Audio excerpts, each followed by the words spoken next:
Hey everyone, this is Okie Twister 66. I'm in the garage. Earlier today I came out to fire up the old Scout. What happened? It just wouldn't start. Had to be related to that check engine light that I had a couple of weeks ago. Check out that video to see what's going on. But stick around for a few minutes. I'll tell you how I fixed it and how much it cost.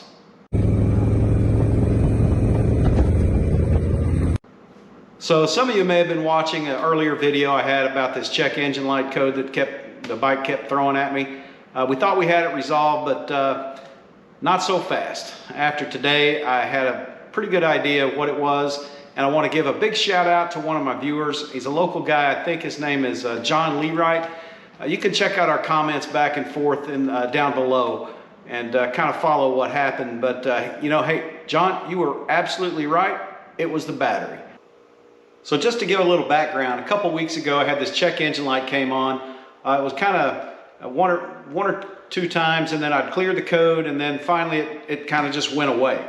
So I was hoping, I had my fingers crossed that was going to be the end of it, but here we are today, and no, that was not the end of it.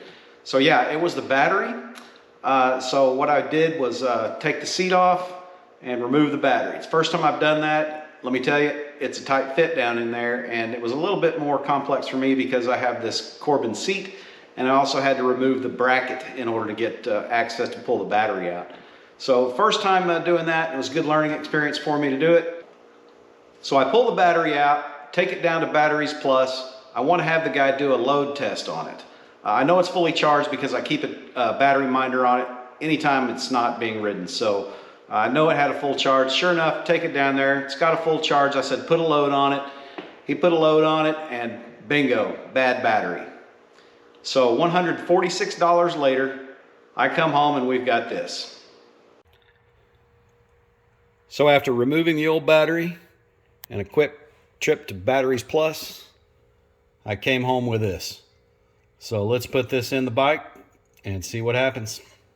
So yeah, I chose the Duracell battery. It's a brand that I trust. It's also got a 2-year warranty.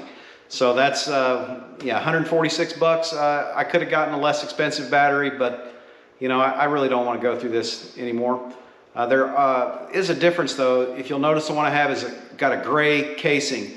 There's also a similar, it's almost identical battery that's in a black casing. From what the guy told me, he said the black casing ones are actually made in China, and they've had some trouble with those, but the ones that are the gray like I got are made in USA. He says they're very reliable and just an excellent choice. So I've got confidence in the battery. We'll see how it goes. Now, if this doesn't resolve the issue, then you can be sure that you will hear about it right here on this channel. I guarantee that. So thanks again, John. You gave me a good idea what to do when the battery died. You said yours gave up in 2 weeks after it first started that problem. Well, you hit it right on the head. So thanks again for that. So if you like this video, please give me a thumbs up, give me some comments, check those other ones out, and check out that other video. It's a pretty interesting exercise. It'll give you the codes and everything that I was getting.